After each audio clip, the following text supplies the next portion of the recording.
Oi, eu sou Elo Bacelar, bem-vindos aqui à minha cozinha. Eu adoro torta e uma torta de sobremesa com frutas, assim, eu acho o máximo. É das coisas que eu mais gosto. Nos tempos, assim, que eu morei em Paris, em todas as viagens que eu já fiz, ir atrás da melhor torta sempre foi, assim, um dos meus desejos, né? Experimentava uma torta aqui, outra ali, e realmente algumas são inesquecíveis. A gente pode pensar que é difícil preparar uma torta dessas em casa, mas não é mesmo nem um pouco. E o mais legal é que com uma massa doce básica, que eu vou hoje mostrar aqui, uma massa super francesa tradicional, e com uma base cremosa, que também é só de misturar, a gente pode fazer torta do que quiser. Pode ser de frutas secas, das que você gostar, ou de fruta fresca, que a gente usa a fruta da estação, a que você achar mais gostosa, e é muito fácil, é muito simples e com certeza vai impressionar. Todo mundo vai adorar, eu tenho certeza disso.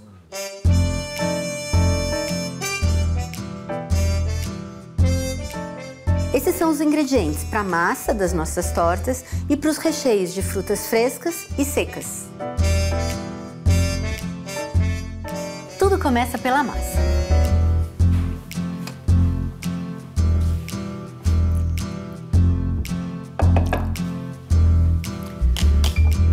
Nessa tigela vai a farinha de trigo, a farinha de amêndoa ou uma amêndoa picada grossinha,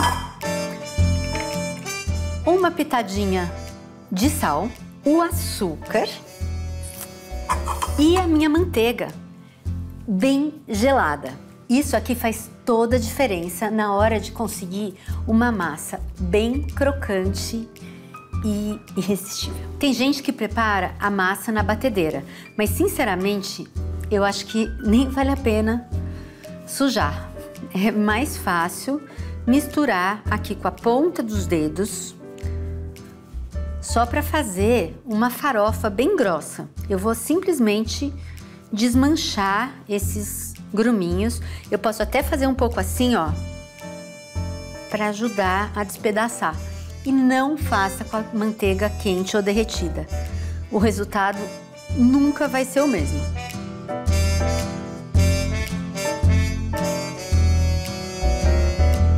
Eu já esfarelei. Nessa hora não tem problema se ficarem uns pedacinhos, tá? Aqui eu vou colocar a gema e vou colocar um pouquinho de água. Água fria. Eu não preciso, assim, medir essa água. Vai meio de acordo com a farinha, de acordo com a manteiga. Tem manteiga que é mais molhada, menos molhada. Às vezes mal precisa de água. No máximo, umas 3 colheres de sopa, não mais do que isso. Eu quero que essa massa junte. Quer ver? Tá quase. Para ficar uma massa macia e que descolhe das minhas mãos. É só isso. Se você adora baunilha, por exemplo, você pode colocar um pouquinho de baunilha. Nesse caso, a quantidade da água vai ser ainda menor, tá? Pronto. A minha massa tá pronta. Eu vou dar só uma ligeira amassadinha.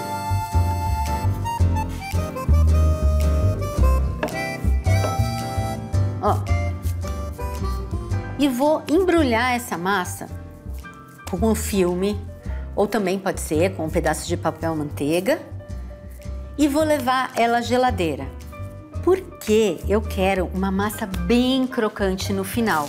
Se ela estiver gelada, esse resultado vai ser muito melhor, tá?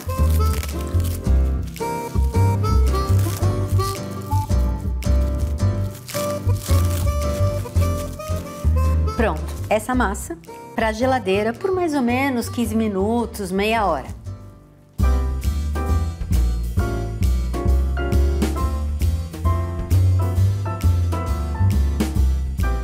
Enquanto a massa descansa na geladeira, eu vou preparar o meu recheio cremoso.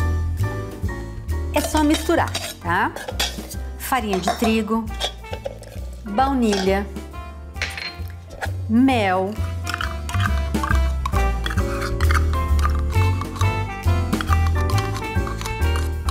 o mel deixa esse recheio muito mais saboroso. Ovos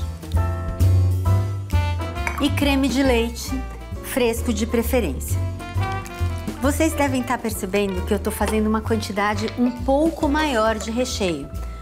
Mas acontece o seguinte, a gente vai preparar aqui 2 tortas e eu vou usar metade desse recheio cremoso para uma e metade para outra, tá? Ó, só de misturar. Meu recheio pronto vai ficar aqui do ladinho, enquanto eu vou abrir a massa para forrar minha forma. Eu vou buscar aquela massa que eu deixei na geladeira.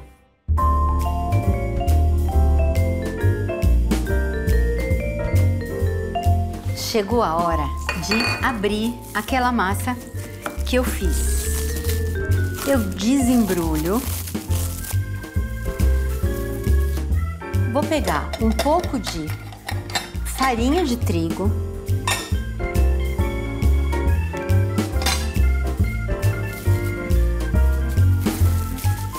E vou colocar essa massa aqui na farinha. Se você achar que ela ainda está um pouquinho firme, é só deixar uns segundos descansando para poder abrir com mais facilidade. Mas é importante que ela ainda esteja bem gelada nessa hora de abrir. Vou pegar o meu rolo. Esse meu rolo é lindo de morrer, né? Mas não precisa, pode ser qualquer rolo que você tenha em casa. Eu vou abrir a minha massa num quadrado, mais ou menos, ou num retângulo, ou num disco, dependendo um pouco do tamanho e do formato da forma que eu vou utilizar. Como a gente vai fazer aqui várias tortas, eu tô usando para algumas delas redonda, outra retangular, e agora eu vou forrar uma quadrada. Mas você usa a forma que tiver em casa.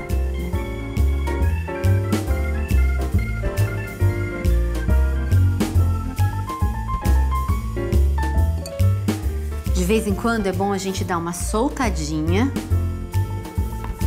e virar, para ter certeza de que a massa não tá grudando na bancada. Ah, Elô, eu posso abrir a massa em cima de um pedaço de plástico ou alguma coisa para não grudar? Pode, não tem problema nenhum. Mas pode também ser numa bancada polvilhada com farinha. O que interessa é não colocar excesso de farinha, porque se isso acontece, a minha massa fica muito pesada. Vou pegar a minha forma. É bom usar uma forma daquelas de fundo removível. Facilita um monte a vida, tá? Eu vou transferir essa massa para a forma e vou forrar essa forma com a minha massa. O que importa é conseguir deixar uma espessura uniforme, porque eu quero que a minha torta asse por igual. Então, é importantíssimo fazer com que a massa preencha toda a forma e chegando até os cantinhos, porque eu quero, na hora de cortar, que a minha massa fique com um ângulo bem reto nas bordas e na quina. Aqui eu posso simplesmente ir cortando. Ah, sobra um pouco de massa? Sobra! Mas depois você faz isso virar um biscoitinho ou faz uma torta pequena.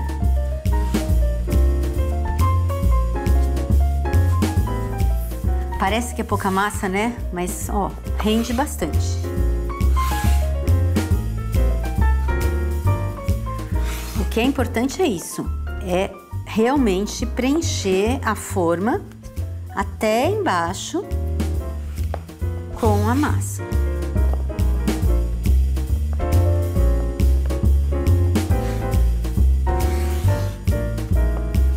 Eu dou uma acertadinha.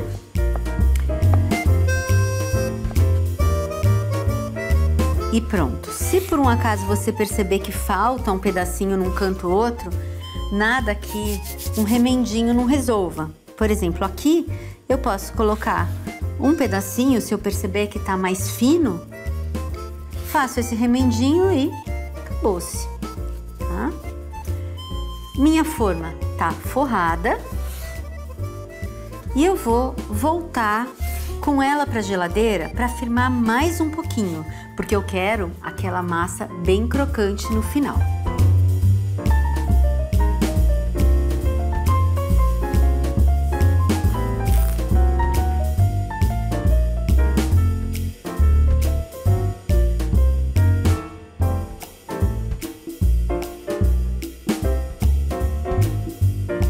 Eu adoro cozinhar e eu adoro a mesa. Tudo que tem a ver com você levar à mesa uma receita gostosa que você fez de uma forma acolhedora, bonita. Eu escolhi para servir umas bandejas de faiança antigas, que a grande maioria que veio da casa da minha sogra. Quando ela faleceu, eu fiquei com várias. E elas são muito lindas. Tem francesa, italiana, umas tchecas, brasileira também. Elas são muito bonitas. Algumas têm paisagens como essa aqui de Santos, o Canal do Porto. Outras têm flores. Eu tenho várias com flores, como essa que eu acho lindo, porque é um formato bem diferente. Você pode servir tanto um café quanto as tortas, por exemplo. Essas redondas de flores, assim, tem maravilhosas. Então, assim, eu acho que é um mundo muito interessante. Elas são como se fosse uma peça de porcelana e que por cima vinham esses decalques coloridos.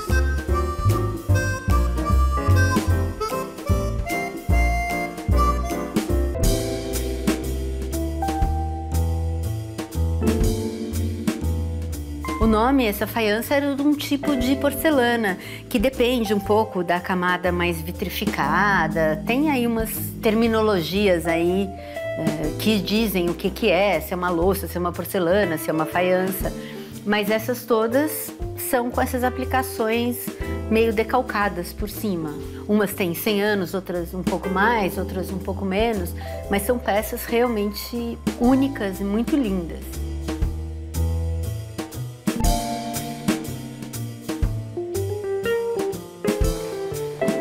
Chegou a hora de preparar os recheios.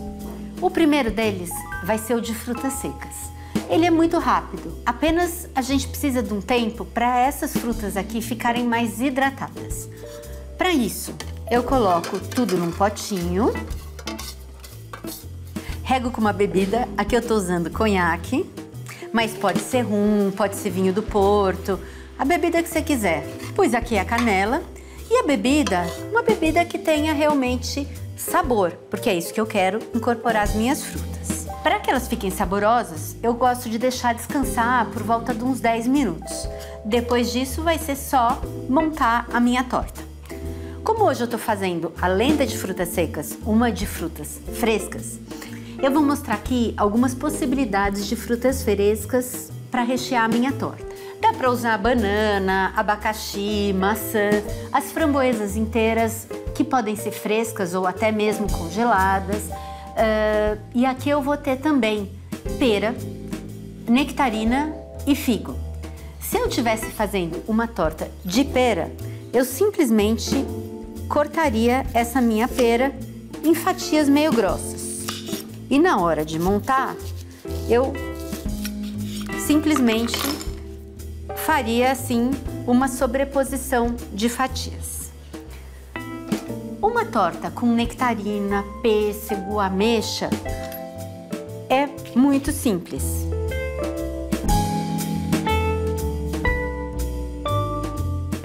Corto ao meio, tiro o caroço, às vezes é meio durinho, mas tudo bem, e vou usar essas metades. Agora, hoje eu vou preparar uma torta de figos frescos. Eu amo figo. E quando eles estão bem docinhos, o resultado é simplesmente incrível. O figo, se ele tiver com aquela pontinha dura, eu simplesmente tiro essa pontinha do cabinho. Assim, ó.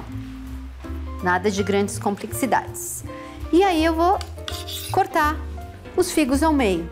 Só isso. Com isso pronto, eu já vou rechear as minhas tortas. E eu vou usar 2 formas já com a massa forrada que eu tenho na geladeira.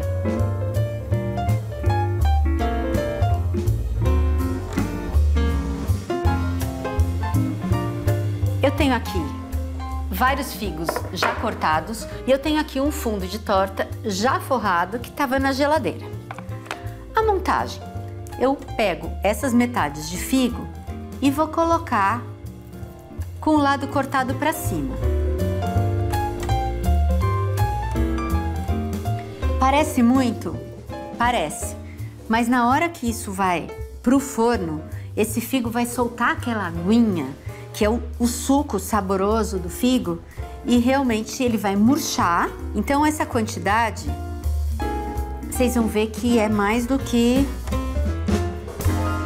suficiente. Os figos estão na forma, eu vou preparar agora a de frutas secas.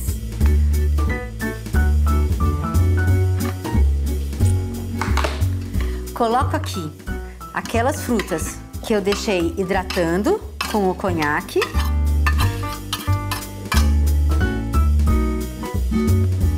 Ah, eu amo figo seco? Põe mais figo seco. Amo damasco? Põe mais damasco. Detesto uva passa? Não põe uva passa. É realmente do jeito que cada um quiser. Aí por cima eu tô colocando umas nozes. Pode ser noz, pode ser castanha, avelã, amêndoa. As castanhas pode ser do Pará, de caju. O que realmente você tiver em casa e gostar. Para terminar o recheio, eu venho com aquele creme que eu já tinha preparado, né? Com uma concha, eu coloco um tanto do creme sobre as frutas.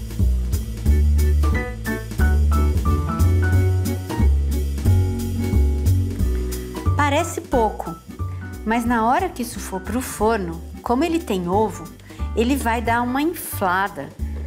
E se eu colocar recheio demais, ele transborda.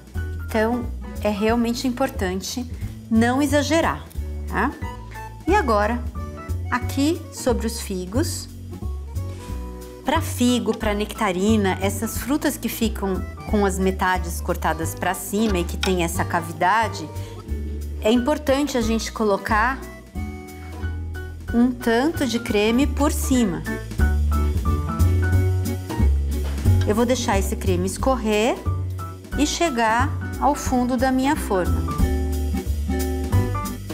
Para finalizar as tortas de frutas frescas, eu coloco por cima um pouco de amêndoa laminada, que dá um sabor bem gostoso e uma textura muito boa, porque aí você vai ter o contraste da massa com o contraste da fruta macia e as amêndoas dando um leve crocante por cima. É bem a gosto, tá? Bom, essas minhas 2 tortas vão pro forno por aproximadamente uns 50 minutos, 45, vai depender um pouco do tamanho da forma. É super importante assar a torta com a base bem gelada.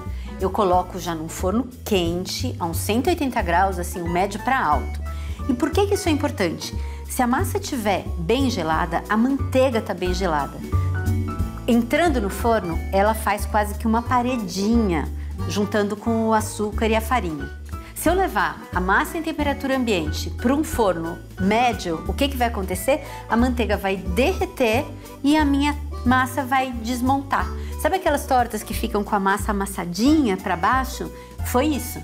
A massa estava quente, o forno estava baixo e aí dá tudo errado. Dá para comer, mas não é a mesma coisa.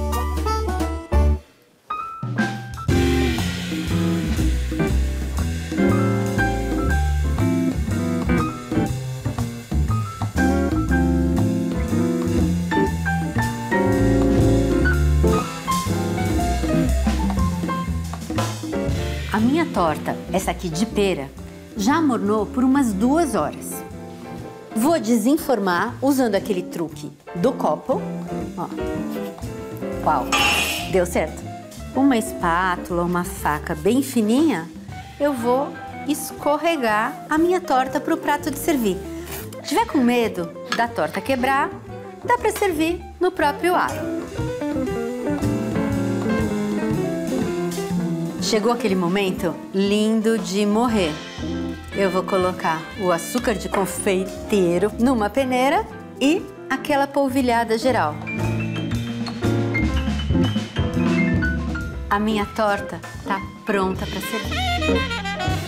E eu vou pro fogão preparar o creme inglês, que é o acompanhamento perfeito para essas tortas francesas de fruta.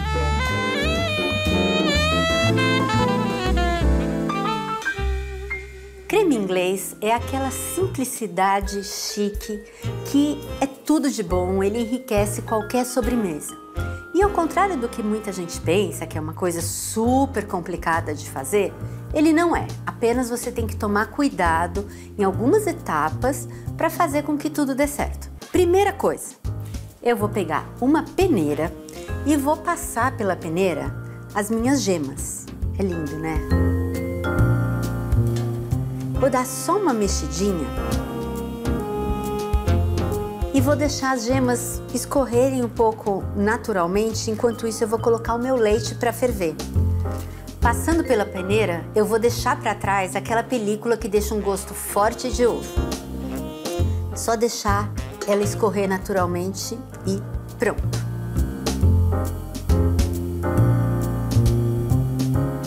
O leite vai para a panela. Enquanto o meu leite ferve, eu vou acrescentar as minhas gemas, o açúcar e a baunilha. O açúcar a gente tem que colocar rápido e misturar, porque se eu não misturar rápido, ele vai cozinhar meio que as gemas e elas vão ficar encaroçadas, e não é isso que eu quero. Eu quero uma mistura bem lisinha. Só de misturar, já dá pra ver que ficou bem diferente. Eu acrescento a minha baunilha.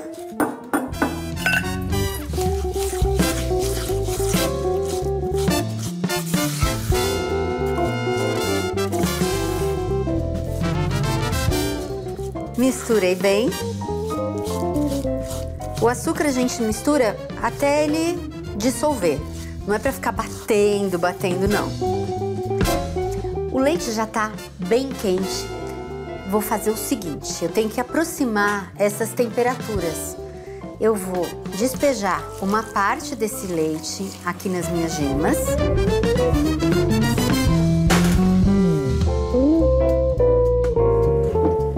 E aí, eu vou voltar com tudo isso para a panela.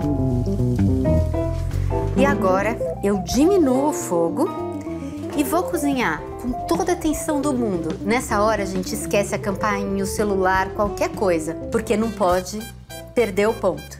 O que eu quero? Essa espuma branca vai diminuir, vai quase que sumir. E do lado, eu não posso deixar o meu creme ferver. Na hora que surgirem umas bolinhas na lateral da panela, o meu creme tá pronto. É um processo realmente muito rápido. Tem gente que mexe com o fouet. Eu prefiro mexer com a espátula porque é mais fácil da gente verificar o ponto. E também não risca a panela, né? Creme inglês, além da gente usar para acompanhar uma sobremesa, ele também funciona como base de um sorvete. Então é uma receita super importante para aprender. Ó, a espuma praticamente sumiu e começa a ter bolinha na lateral. Nessa hora, ó, desliga o fogo, porque se ferver, ele vai encaroçar. Se eu passar o meu dedo aqui, ó, abre um caminho. Nessa hora, o creme tá pronto. O que eu tenho que fazer? Passar imediatamente por uma tigela limpa. Parece líquido, né? Mas depois de esfriar, ele vai ficar bem encorpado e delicioso para servir. Esse creme inglês precisa esfriar rápido. Eu posso colocar uma tigela com água e cubos de gelo, mergulhar essa outra dentro, que aí a temperatura despenca. Depois disso, leva à geladeira para servir o creme bem gelado. Se quiser, você pode fazer com até 2 dias de antecedência. É fácil e é muito bom.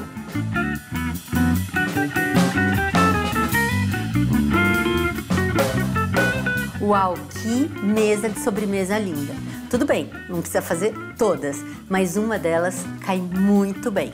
Vou experimentar. Essa de figo, que é sinceramente a minha preferida.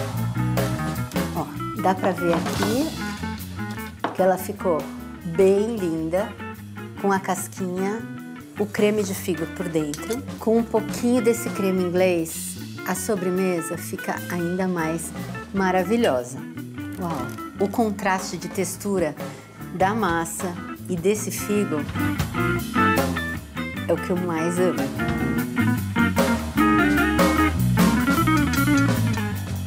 E agora a gente vai cortar um pedacinho dessa de frutas secas, que aí vocês vão poder ver como ela ficou por dentro.